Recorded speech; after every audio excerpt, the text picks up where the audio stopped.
OMG Teach Me crew. I am happy to be back with you again this week. So, episode 66, just last week, was all about the power that our words have, especially when we catch ourselves complaining as a way of just having a conversation. So, what do we do to switch that pattern? Well, go back and listen to last week's episode for sure. But how about we also find our sense of humor? Humor is powerful, it's one of my favorite things, and helps us kind of cut through uncomfortable situations, nerves, and just have more fun. So, that's what we're going to talk about this week. So I am so happy to welcome my guest, Rita Desnoyers-Garcia. We had a really fun chat prior to filming and recording this episode. She has been helping women for over 30 years as now a spiritual teacher, speaker, and life coach for stressed out professional moms, as well as a comedian, musician, and author. And that's all after a long career as a social worker in New York City. She has written 3 books: Extraordinary Abundance, Outside of the Box Love Experiments, and the Self-Compassion Project. And you can find out a ton more about her on her website, which we will definitely give you at the end of the episode. So, Rita, I think this is going to be fun. Welcome. Thank you, Cheryl. And now I'm so curious. I got to listen to that episode before I want to dive into what that. Complaining. Yeah. Oh, yeah. Yeah, I think we're going to touch on it today too. Yeah. Yeah. Yeah, I think we do it as just a habit, honestly. And Yep. yeah, not a good thing. Okay, good. Well, this is a nice little duo then of episodes. And I'm excited to talk to you because first of all, we had fun chatting before, but I just love the approach of coaching and comedy. I love the addition of comedy to anything. I think it helps us just not make things so hard. So, how did this become your focus? Tell us a bit of your story. So, humor and comedy and joking around has been with me since the beginning.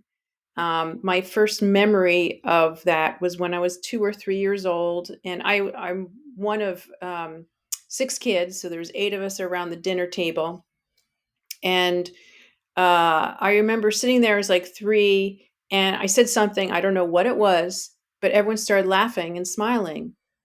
Mm. And I remember in my little 3-year-old brain going, "This is good. Remember this. Try to do that again really soon." Yeah. How can I do this again? How can I recreate this? And I think that's, a lot of when we have something that is our strength, or a lot of times it comes from those very early on, I was really good at this, or I was really good at that, or I was really good at this. And also in my family, I felt like humor was currency. If you could make someone laugh or smile, you had an in with them. Huh. So, and it broke up tension in the family. Not that there was a lot of tension in my family. I didn't come from a family where there was a lot, but definitely I was like, that's my currency. That's my in. Nice. That's how I get something. That's how I win approval. I see. So so much so that when I was in therapy in my 20s, in social work school, and I was in therapy, I consciously thought, if I start to go to therapy, I'm going to lose my sense of humor. And then where will I be? Because it was so much of part of my in with people. So it can be taken too far, I guess, as well. Yeah, definitely. It was definitely went into to go into the self-sabotage or the kind of shadow realm where you're overdoing something that you're good at, and then Hmm. it's too much. Hmm. And but I learned over the years that humor, it's just humor, and like any gift, it can be overused. So I can still I wasn't going to lose it if I got better, right? If I Yeah. just want to say, well, the people in therapy, it's okay. You're not going to lose that. It's all right. You're going to be okay. It may even enhance it. I just joked about different things, right? Right. My joking came from a different place. It Yes. was less Yes. about how to make myself feel better about myself or all my insecurities, and became more about brightening up the world, or Ugh, I love or it. right, or helping someone else feel better so that they had wiggle room and could release a little tension and then move forward. Because that's what a lot of life is, right? Is like these Yeah. tense moments where And we you know don't know what? what we're doing next. Yeah. I'm sorry, I shouldn't be talking over you. How No, no, rude. no. Go ahead. Talk over me. This is just like my family too, by the way. And now I hope I can hold on to my train of thought. So, what was it? Oh, you said making other people feel better. And I thought, what a healthy way to do that, because I think sometimes we belittle ourselves to make other people feel better. You know what I Yes. mean? Yeah. And this is just so different from that. Yeah, I mean, there's self-deprecating humor, which I've definitely used. Once again, it's a tool, so it depends on how you use it. It's like fire, right? You can use fire to cook your meal, or you can use fire to destroy something. So Mhm. it depends on how you use it. There are many times in my coaching where I'll say, "Look, if I can do it, you can do it." So you could see that as self-deprecating, but really it's just sort of like, "Look, I get it. I got my stuff. You got your stuff, but you can do it." Yeah. Yeah. Yeah. And in that case, you're not actively putting yourself down. You're No, just putting everybody in the same yeah, we're in wavelength the or same something. boat. Yeah. But a lot of the humor that I use aside from coaching is lamenting, if you will, in a humorous way, life. And a lot of it's about being a mom, because that's sort of my jam. That's where I am in my life. Yeah. And there's so many funny things to deal with that. And in fact, when I did my first ever show, which was a graduation show, I had taken a class in stand up, and we had a graduation show, and my whole act was about, more or less, was about being a mom and all the like crazy kooky things that happens. And I did it. I got out there. I did my 5 to 7 minutes, and I got off stage, and I went right back to the back of the bar and just like, okay, I'm going to have a glass of wine. I'm just going to chill, have my little moment of congratulations. And this mom came up to me and she said, "I have 3 kids too. I never get out. I actually came to see another comedian, but I have to say, you made me laugh so hard I almost peed my pants." I Which love I that. thought was the perfect thing for her to say, because it's like, I know, aren't we all always peeing our pants since we had 3 kids? But I thought it never had occurred to me that I actually helped someone in that moment. I did it purely for my own selfish reasons. It was on my bucket list. I kind of wanted to see if I could do it. I wanted to go out of my comfort zone. I was kind of looking for that next adventure. Yeah. And I was like, wow, I just helped somebody to Awesome. laugh, right? Yeah. And it helped them in a very specific way. And that really got me a thinking, Cheryl, about, you know, how could I, because at that point I wasn't doing much coaching. I kind of just took a break from coaching. And so when I returned, definitely doing sort of straight coaching, if you will.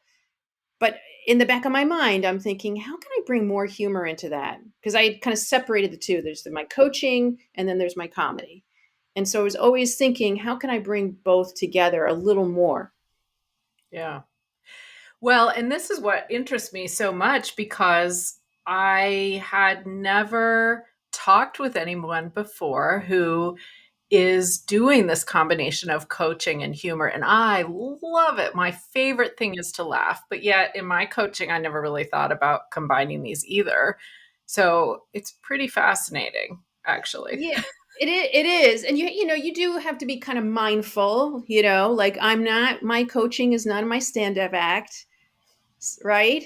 So I have Yeah. to be like mindful, do it, pick the right moment, you know. Yes. I've definitely had to pull back sometimes. I was doing a workshop recently where there was a lot of women, and a lot of them were coming in late, and they gave me a microphone. The lady gave me a microphone, and I automatically just kind of like whoop, like almost turned into. I was just like, you have no idea what you have done right now. You just gave me a microphone, And I was like just kind of warming up the crowd type thing. And I was just, where are you from and how, da, da, da, da. And there was this woman coming in. And I said, wouldn't it be funny if we all just turned around and said, what took you so long? And then I thought, no, don't do that. Don't do that. Because this workshop is about not feeling bad about yourself. I just Oh, realized I went over the line on that. Like, don't. And no one did it. But I thought, all right, that's the line. yeah. Yeah. Even it Yeah. was joshing, even though it was just kind of like fooling around. I was like, all right, maybe this is not the person to fool around with. Right. Right. Yeah. You have to have a limit somewhere, I guess. Yeah. But usually the humor is about situations I've been in or I've felt where it's so ridiculous. And then people laugh and they go, yeah, I was there too. Yeah. Like what's the next thing that's going to go wrong? Right. Yeah. Um, yeah. So that's interesting because it's like it's kind of complaining, but not in the way that I'm always telling people to stop complaining. And so what's what does that humor give us? Like what power does it have? Right. We always talk about, laughter, the best medicine, but why is this so powerful? Because it's disarming. It's a different way in. It cuts up the seriousness of something. Because when we're very serious, we're in this heightened state. It's very tense. We're serious. We're very focused. We can't even conceive of other things being possible. This is just the most terrible thing ever, or whatever you're complaining about, in the moment.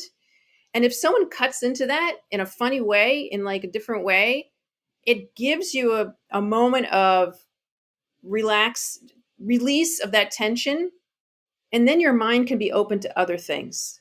Like one a good example. I remember being so um, upset because my first child wasn't using the toilet, right? And all the other kids seemed to get it. My kid didn't get it, and I was all like, "Arr," Yes. And then someone, I forget who, said something like, "Rita, she's not going to go to college in a diaper, right?" She named the ridiculous. She went out there. And I was just like, oh, right. And I could relax, Yeah. right? All Yeah. right. It's going to be okay. It's going Yeah. to be okay. We'll get over this hump. It's Yeah. perspective. Good point. Good point. And kind of allows you to take a breath and go, Yeah. okay, maybe I've gone a bit too far down that path. Yeah. Like I have a very good friend, my friend Mary Beth. She's a hilarious woman.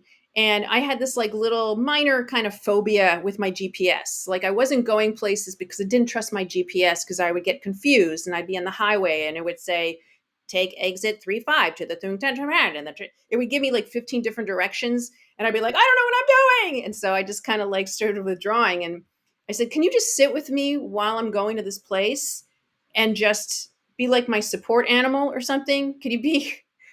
And she's like, yeah, sure. And she's talking to me and stuff like that. And we get to the point where we have all these choices of all these different highways and it's spitting directions at us and stuff. And I'm like, does she mean there? Does she mean there? And she goes, Rita, it's okay. Like, take one of them. I think it's this one. You're not going to end up in Wyoming. And I was just like, oh, right. Yeah. She's like, it'll just reroute you. And I'm like, but what if it reroutes me to a place that doesn't really exist? Because that happened one time, and I might spin it out. And Yeah. she's like, just her saying, you're not going to end up in Wyoming. That's what I needed to hear. I love it. I love it. And I'm thinking about that in my own life too. We get so stressed out about some of these things. Yeah. Little piddly things that they could stop you. It was the pebble in my shoe for a long time. Now Yeah. my GPS and I are good friends. And I swear, if you're not good friends with your GPS, it will send you to places you don't want to go. Like I've seen it do weird stuff, but only because I had an adversarial, non-trusting relationship with it. It's true. Now that I love it, I'm like, you're going to get me where I need to go, sugar. You are. I'm going to put you on an English accent too, so you're even classier. I do love that. Yeah. And mine sent me through a townhouse apartment complex parking lot once. So I might need to work on my relationship with mine too. Right. So and I think humor can be almost in any situation. Obviously, there's some where people don't welcome humor, um, But in my life, it pretty much, my dad's funeral, there was a lot of humor in that. Mm, Um, my husband and I, he was, whispering things to me that I was like, shut up, you're going to make me laugh, at a funeral. But that's just the way it rolled. And my dad had a great sense of humor, so I think he would have probably appreciated it. yeah. So you can stretch it into different places. Yeah. And what I do now, I mean, I have my regular coaching clients, but I also coach women who want to do stand up as a hobby, not professionally. Maybe they go on professionally, but my class is really like, hey, you want to get a tight five and be able to do something? Let's do it. Yeah. And that's not a euphemism, tight five, just so you know. I We all assume want a tight 5 five, I minutes. think, Is that but what you yeah. mean? 5 minutes? Exactly. A tight 5 minutes, really funny 5 minutes. And all of these women came in thinking, I'm not that funny. I don't feel comfortable behind a microphone. Some version of that. I don't know if I can do this. And all of them came out really funny. Like funny, like you're funnier than me, basically. You're take it on the road, sister. You got it. Just go. Okay, so this is exactly where we're going with this conversation because I suspect that there are a lot of people listening who are thinking, well, I'm not that funny. And Yeah. so you can tell me about humor all you want, but I'm not that funny. So I don't know what you expect me to do. So clearly, we have an answer for them, do we? Well, if they're in my vicinity, they could take my class. But really, I would say, first of all, liar, liar, pants on fire. I just say that to most of them because as soon as they get up there, they something goofy, and then you're like, you're such a liar. Come on, you are funny. Um, it's like when people say I'm not creative. Mm, People say that all the time. I'm not creative. Well, you're creating every moment of your life. Just so you know, in case it hasn't dawned on you, you're creating it all. good So point. you can be funny. Sometimes people are unintentionally funny. True. I mean, think of some great comics. Stephen Wright, for instance. Stephen Wright, all he did was he had a complete deadpan and he would just say hilarious things, but complete deadpan. And in fact, that's some of the best humor is the humor where you're not trying to be funny. You're acting like everything's normal, but it's funny. Yeah, I agree with that. Yeah. Yeah. So sometimes it's just being yourself. A lot of the women in this class will have like, can I swear on your podcast? Is swearing okay or no? No swearing. We have a clean rating, but I think you could do a little bit. Can I say the CRAP word? Oh yeah, yeah, yeah. Okay. So a lot of times they'll come and they'll have a crappy week, and then I go, just go, just go to the mic and talk about it, and they'll be like, and then this happened. And we start laughing, and then by the time they're finished, they come back and they're like, oh, I feel so much better. Yeah. I feel so much better. Because so much of what frustrates us and everything is just the ridiculousness of not life. It's the scene that goes on in my mind all the time when I think about stressed out moms is Lucy and Ethel in the chocolate factory, right? Which is I understand for a lot of women, they've never seen that before. It's from the 50s, late 50s, early 60s, perhaps. I grew up in the 60s and 70s, so it was very much in my world. But that whole scene where they both have a job in this chocolate factory and they have to get the pieces in the box, and the assembly line's coming too fast, and they don't know what to do, and they're doubling down and they're panicking and they're putting it in their bra and then they're eating it and it's throwing it and stuff like that. That is so much what a lot of professional moms deal with, Yeah, true. whether they're professional in a profession and at home or not. They're dealing with like a chaotic, how do I do this, how do I bring home the bacon and fry it up in a pan, like how do I do all that stuff without driving myself crazy, and not seeming like it's like this assembly line that I can't keep up with. Yeah. Yeah. And at the same time, with lots of people telling us that we need to rest and calm down and we're not productivity machines. And I say all those things Yes. and believe all those things, Yes. but it's a hard combo sometimes. Oh yeah, because America runs on Dunkin', right? That's one of the big America runs on caffeinated people, apparently, according to Dunkin' Donuts. And so it's sort of this go, go, go, go, go, go, go. But we want you to rest and take care of yourself. So we get two different messages. And so Yeah. what I have proposed with my coaching is let's do something revolutionary. Let's do something countercultural, and let's not beat ourselves up. Let's actually be really kind and gentle with ourselves and give ourselves the space that we need and laugh at ourselves and the world, because it's impossible to do what all those shoulds that we Yeah. come up with. That's Yeah. impossible. I fully, fully, fully agree. And a lot of what I talk about when I speak or when I coach is that we're often our own worst enemy because of all Yes, that self-talk that leads us kind of right into the next thing I wanted to ask you about, actually. sure. So well done.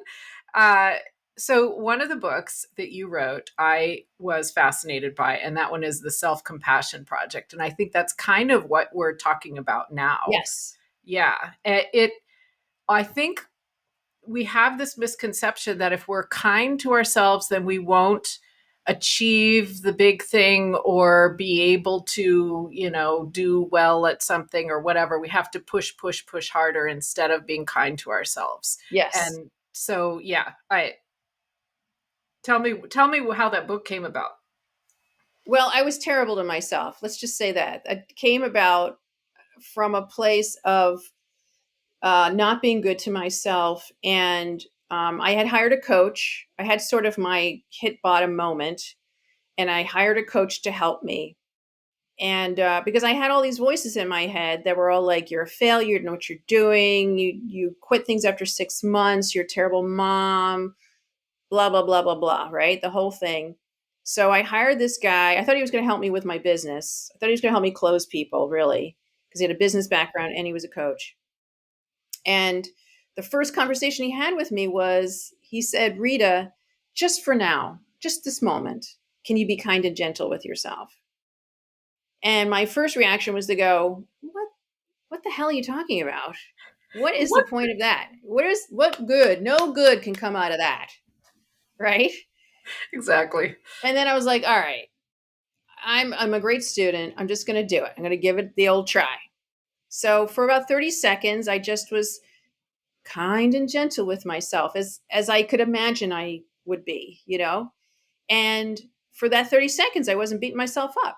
I wasn't a terrible person. I wasn't a failure. I wasn't a quitter. I wasn't a screw up, terrible mom, whatever that list was. It just put it on pause. And I started to cry because I was in such relief. It felt like a relief to me. And I was like, whoa, I don't know. I don't remember experiencing this. And so I once again in my mind I went, pay attention to this. This is big. And then, I talked to him and decided to hire him, got off the phone, and then of course I berated myself again within 5 minutes of that. But Of course, yeah. yeah, went back to the old stuff. But I thought, wow, that was pretty amazing. And it started me on a road of taking care of myself, having time for lunch, meditating, working out, getting a babysitter, maybe more than I did. Um, all those things, questioning whether what I was doing was actually even fun for me or whether it was just sort of, I see the road and that's how I'm going to make my money and I'm going to retire my husband and we're all going to be great. And my husband's like, I don't want to be retired. Like that was another one. I didn't really ask anyone if they wanted what I wanted. I just kind of was just like, this is it. This is the plan. Shut up. Just shut up and let me do it. And he's like, I don't want to retire. So I just noticed that was significant. And then I also noticed how I had all these reasons not to do it. if I'm kind and gentle with myself, I will be sitting on the couch with rollers in my hair, eating bonbons while my kids are running around with BB guns, right? Ooh, right. The opposite extreme, fully. Yes. Yeah, I just going to be a disaster. Um, and then, my coach was there obviously to tell me, um, no, that won't happen. Like, I know this is your mind trying to scare you out of this, but really, if you're kind and gentle with yourself, you're going to have so many more ideas about how to make your life better than you do now. Like, it's just going to open things up, just like humor does. It's just going to open things up. It's going to give you wiggle room. It's going to give you space. And you can ask yourself, one of the things I do with people when I bring them through the self compassion process is they ask themselves the question, what do I need? What do I really need right now? And oftentimes, sometimes we don't know. That's good to know that you don't know what you need. But sometimes it's just like, I need a break. I need a Yeah. pause. Yeah. I need to leave the kitchen while my kids are screaming in it to catch my breath, right? Instead of screaming back at them, you Yeah. know?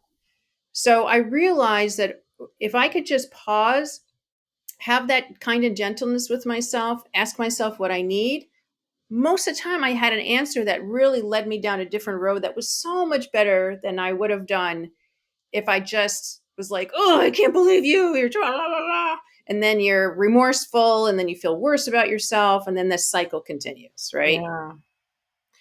Yeah. There's something about this that I'm like trying to think how to describe it. Whether we're talking about being kind to ourselves or we're talking about humor, it's kind of like it just like it's this lighter energy. Or, Yes, you know what I mean? There's and it's just I get that that maybe then allows space for ideas and space for a different way of thinking because it's like you get out of this rut and it kind of lightens up or something. absolutely. It's a lightening of the heaviness. And that's why I think that's why people go to comedy shows and they like to watch humorous things because they need that release. Um, and the same reason why people seek out someone who's going to have mercy on them, because they don't know how Yeah. to do it for themselves. And we all have, well, I would say most of us have at least one person in our life, some point in their life, that just adored us, that just had such compassion for us. Not everyone has it. I know exactly who it was in my life. And I think, well, what would she say to me? And she'd be like, oh, you're doing great. You're doing wonderfully. I'm amazed by you. I'm so sorry you're suffering with that. You don't deserve to suffer with that. What do you need, honey? Let me give it to you. So it's becoming that person who was on the outside. You're kind of reparenting yourself. Yeah. I love that. I love that. And even if it wasn't the parent, probably there was somebody. Yeah. Yeah, an aunt, an uncle, a teacher, a mentor, someone. Maybe it was your best friend in school who just always had your back. Yeah. Yeah. And I often say, would you speak to your friend the way you speak to yourself? It's Yes. kind of like what we're talking about. Like we need to be that friend to ourselves, Yeah, right? yeah. Or what would your dog do right now? Like sometimes you go, Ooh, if you have a pet that pets are pretty unconditional with their love, especially dogs. Cats, I don't know. Cats are sometimes like, whatever, just feed me. But dogs especially are so forgiving and so like just want to be with you and adore you and can't wait for you to come home. So maybe you have the compassion of your dog for you. love it. Love it. Yeah. And there's some humor in there too, isn't there? Because Yeah, dogs are funny. they are funny. They are funny. Yeah, dogs are great, and it's God spelled backwards. So just a thinker there. Ah, good point. Good point. Yeah, yeah. Go down any rabbit hole you want with that one. Yeah. I love how this has kind of come all around in a nice package because when we're talking about humor, we're not talking about, making fun of people and like this harsh humor. We're talking about letting life be funny, right? And letting it be Yes, light. And I that's yes, fantastic. yeah, and just sort of like a lot of the stuff that the women in my class talk about are just stuff they've gotten into, like situations, whether Yeah. it's vacationing with their relatives or having a spa treatment they've never had before and then not even knowing what it was and then freaking out and then I just paid for that, like or whatever. Just different situations people find themselves in. And they could be everyday situations, but they could be hilarious. Yeah. Yeah. I love it. I love it. And there's so many health benefits to laughter. So, I mean, if we can, and smiling even, if we can be that for other people, make them smile, make them laugh, that's amazing. Yeah. Oh yeah. If you can make someone laugh, yeah, that's a huge gift.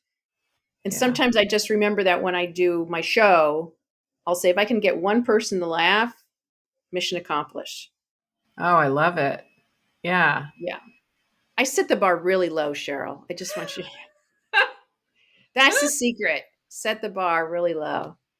Well, you know what? You're joking. However, my coach once said to me when I was starting the podcast, she said, "What if just one more person this Yes. week listened?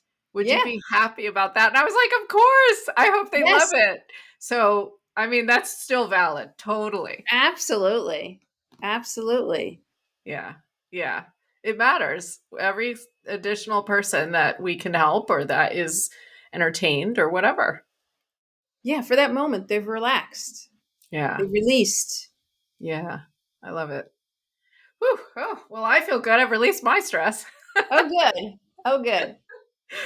Well, okay. So you are located in the New York area. Tell Yes. us how people could connect with you, find you, learn more about you, all that sort of thing. I would say don't stalk me, please. No stalkers. Maybe No, not find you. exactly.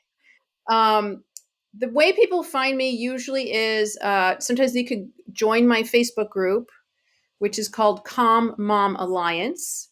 So that's a great way to find me because I'm in there pretty much every day saying something, asking something, having a conversation. And there are a lot of practitioners in that group too, because we kind of work as a team to help people. I know I can't do everything for everybody, so I love having other practitioners in there. Um, it's a great resource. And then, of course, my website is becomingawake.com. And you can literally there's a contact page. You can contact me. You can move around, ask questions, whatever you want to do there. Perfect. I love Yeah. it. I love it. And who knows, maybe there's some budding comedians that will end up finding you and learning how to be funny. There you go. I'm You never open to know. it. People You are never talking about wanting a virtual class. I'm not sure how to do that, but maybe that's in the future. Yeah, well, I mean, we never say never, I think is the That's answer right. to that. I'm open. Yeah. Okay, so I have to now ask you the question that I ask everyone.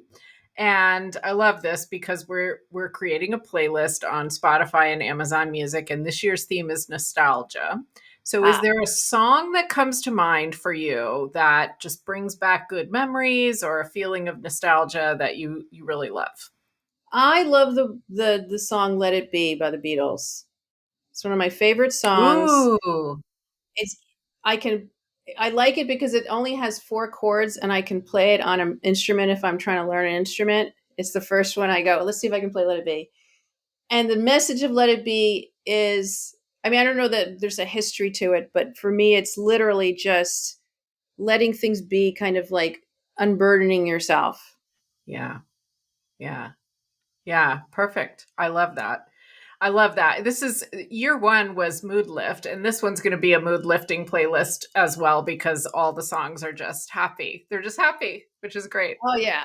I like that song too, actually. Yeah.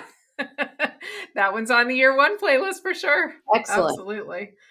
Well, thank you so much for being here. I hope that we made the listener smile. I can't imagine we didn't. And maybe start to think that, they have a sense of humor after all, and it's not Yeah, so there's hard. so many ways you could do an improv class, do a stand-up class, just, go into a preschool, whatever you need to do to get laughing, just hang out in the playground, but if it looks creepy, then leave. But but no, it's true that there's so many classes now you can take on this stuff. It's amazing. You Yes. never know. Yes. And actually, an improv class, I've been challenged by my coach to take an improv class. So who knows? We'll see. It's really fun. Yeah. Yeah. Well, thank you again. And it's been fun talking to you. You too. Thank you so much, Cheryl. I appreciate the opportunity. Absolutely.